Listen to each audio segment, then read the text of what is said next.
Check.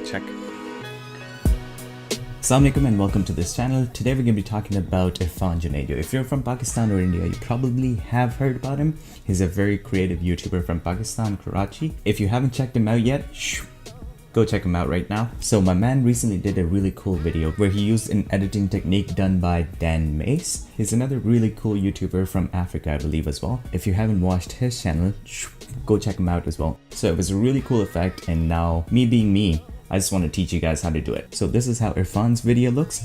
एक दिन मुझे फोन आया कि रोनाल्डिनो पाकिस्तान आ रहा है, क्या आप प्राइवेट प्लेन में उसके साथ आना चाहेंगे? और मैंने And this is what I ended up making. एक दिन मुझे फोन आया कि रोनाल्डिनो पाकिस्तान आ रहा है, क्या आप प्राइवेट प्लेन में उसके साथ आना चाहेंगे? और मैंने It might not be exact same thing, but I'm hoping that you might get the idea from this tutorial. So without any further ado, let's get started. So first we need all the graphics for this video. There are 3 ways to get them. First is by going to a website like freepik.com where you can get no copyright images. Second is by simply doing a Google search of something and then going into image section and then going into tools option, and that's where you can choose the no copyright option of your choice. Third is by simply going into any paid website and buy the images. Anyways, now that we have taken all the images we need, we're gonna start this project. If you notice and are probably familiar with the editing process, you probably know that this is simply animation of those images. To do the animation on Final Cut Pro, there is a term called keyframing. Let's go over that first. This is simply an action where you can tell the software to remember the position of the object on the screen, and then a couple of seconds or frames later, you change the position and add another keyframe so that the software remembers the new position of the object. This is how it'll automatically change the position over time from the previous one to the new one, and it'll look like an animation at the end.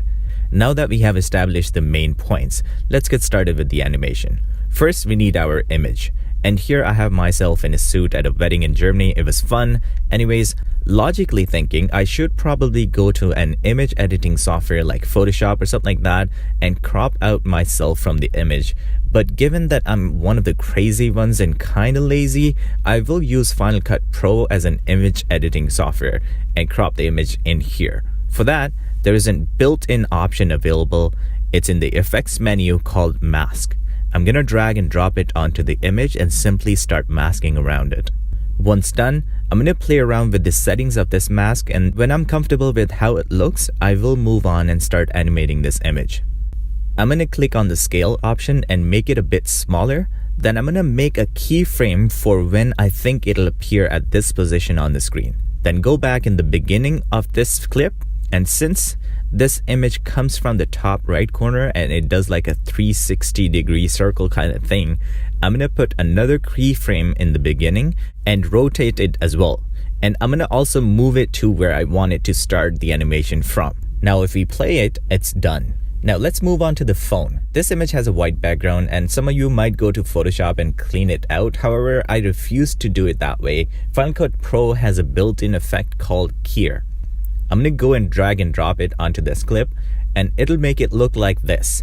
And since I don't want that, I will simply bring the strength to 0 and go into the settings and click on the pick color option. This will remove any color in the image that I choose. If it happens to your image, then great. If it doesn't work, simply play with the other settings in it, and after this, I will play around with the scale option, make it smaller, and then flip it, just because that's how I want to show it. Then I'm simply going to keyframe it just like the previous image, and that's done. Now that I'm done with both of them, I'm not sure about the speed in which the animation happens, hence I'll save them both in a new compound clip by highlighting them both and right-clicking on them. And this is how I can now collectively play around with them both. I'm gonna go to the end of the clip and add a keyframe there and bring them both out of the screen, because at the end of the clip I want them to hide away from the screen. Then I'm gonna go back a few frames, and after adding another keyframe I will bring it up. So it's gonna be there, and then after that it's gonna start moving and kind of hide away from the screen after. I kind of want to slow it down a bit, hence I'll go into this retiming option on the top and click on slow down and choose what I think is a good speed. You can choose the speed that you think is better for you. To bring in the slight movement effect that you see, there is another built-in effect called handheld. I'm going to simply double click on the compound clip and apply that on both of them individually. Reason is that I want to make sure that the movement for each one is different from another. If I want to change the speed or the distance of this movement, I can do it all by going into the settings of this effect. Next is the hello text that appears behind my image. I'm going to double click on the compound clip and drop the text inside of it. Since this has the colors I don't want showing in the video, I'll do the exact same keyer effect and play with the colors until I see what I want.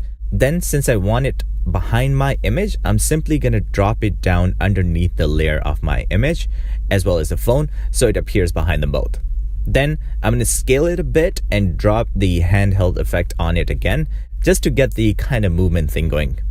Since I have already animated the entire compound clip in which I have dropped this, it already has those movement of animations happening and it's just going to follow the exact same movements and I'm not going to have to do anything about it. But in this case, given that the image is still shown when everything else is kind of hiding away from the screen, I'm going to have to go back into the final keyframe and kind of change the position of the entire clip and bring it a bit lower so it completely hides off the screen. Now, the rest of the video is exactly same. If you see too many things on the screen, do not be afraid. I'm simply dealing with them all one by one and doing these following steps with each one of them one by one. First is I'm importing them to the timeline. Second is I'm scaling them to the size that I want. Third is having keyframes on each one of them for when I want them to appear on the screen and move to a specific location on the screen, then hide away from the screen if needed. Fourth is adding handheld effect on each one of them so they seem to be shaking a bit. If I want to animate two objects together, I import them and make a compound clip of them and then animate that compound clip for making things easier. Once I'm done with all this, I kind of combine them all into another compound clip and play around with the speed afterwards. Just a side note, make sure that you know how the real life moving objects look and try to copy it in your video so it's going to look more cooler and give it a better effect.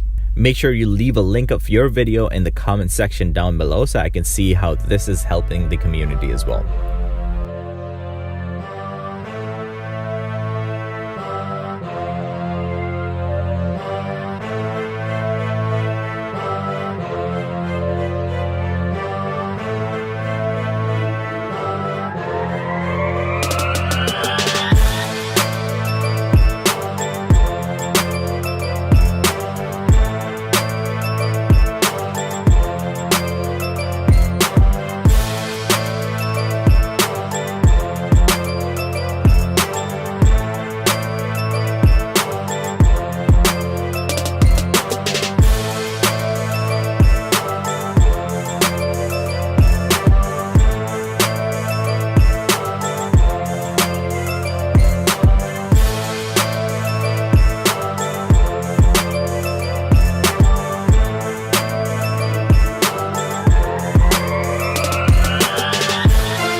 Alright, that's it. I hope you guys liked this video. Please hit that like button and subscribe for more awesome content like this. Until then, this is Shujaat Javed and I'll see you guys in the next one. Peace out.